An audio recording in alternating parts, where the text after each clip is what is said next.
Good morning, everybody. I'm Katie Kamin with 5 on 5 Plus, where we bring you your top headlines in just a few minutes. Let's kick off your week with some political news today.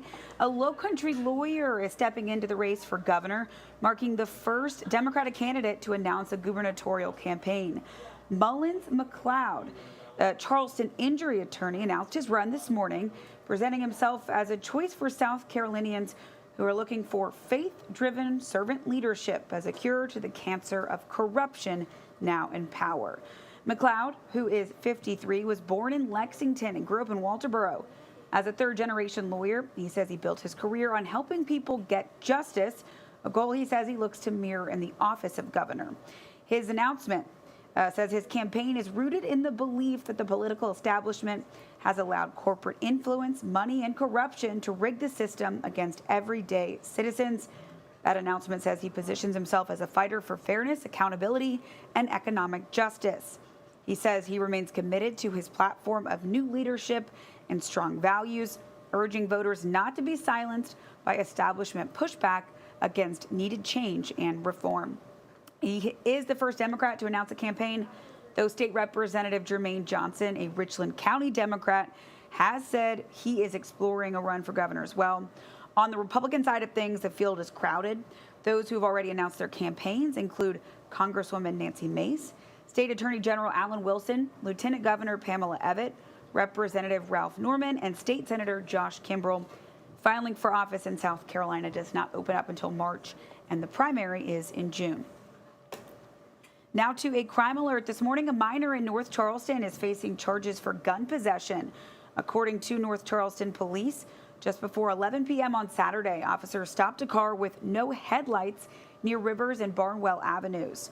During the stop, police say they smelled marijuana and they found that minor was carrying a handgun. Because he's a juvenile, he's not legally allowed to have a gun. He was arrested at the scene. Police did not release his name. The Lexington County Sheriff's Office says a state trooper was hit by a box truck on I-26 during a traffic stop on Sunday morning. Deputies say that incident happened around 2 a.m. near mile marker 166 there in Orangeburg County. The trooper, who's identified as Trooper First Class Dennis Ricks, was conducting a traffic stop on the interstate when he was hit by that truck. He suffered life-threatening injuries and was taken to the hospital. Now, Orangeburg County deputies say the driver of that car, or that truck rather, Anthony Adelet, who is 45 and is from Hanahan, was arrested and charged with driving under suspension. He's being held at the Orangeburg County Jail. The Lexington County Sheriff's Office is investigating this incident. Now taking a look at our weather. It is a wet one out there for your Monday morning. Lots of rain. First Alert meteorologist Joey Sovine brings us a full look at that Monday forecast.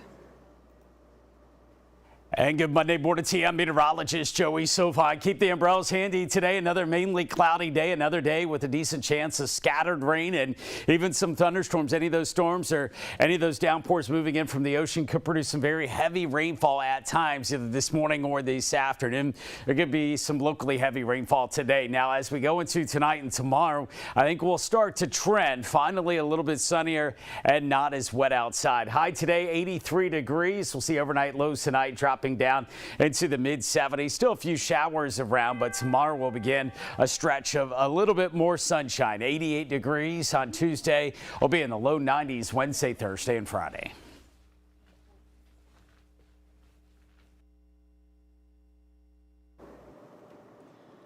All right, thank you so much, Joey. The school year starts tomorrow in Charleston County, and you should be prepared to see lots of school buses on the road. The executive director of transportation with the Charleston County School District, James Lynch, says it's a time of year to be extra careful as thousands of students will be outside waiting for the bus. Lynch tells us there are more than 400 Charleston County buses that'll be running different routes and 6,000 bus stops throughout the state. He says it's a busy time of year and he encourages you to drive cautiously, look out for kids, crosswalks, and buses. He says the district is excited to be partnering with First Student, a contracted bus company. According to Lynch, First Student has the highest pay for bus drivers in the state.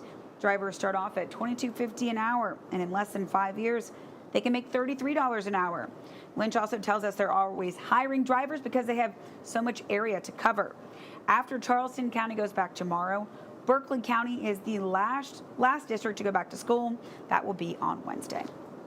And finally, in case you missed it, Folly Beach opened a history museum over the weekend, celebrating the culture and heritage of the city. The museum's mission is to preserve Folly Beach's history of war, pirates, surfing, and tourism throughout the years. They've been planning to build the museum and have been collecting artifacts and memorabilia for the past decade.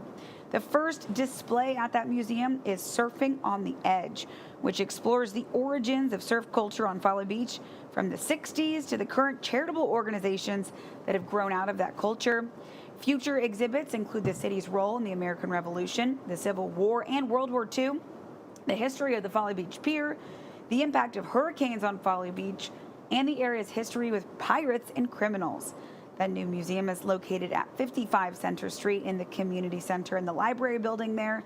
It's one of the first things you see when you cross the bridge onto Folly Beach. Well, that is going to do it for 5 on 5 Plus for your Monday. We appreciate you joining us today. Be sure to stay up to date on everything happening across the Low Country on air and online at live5news.com. Y'all have a great day.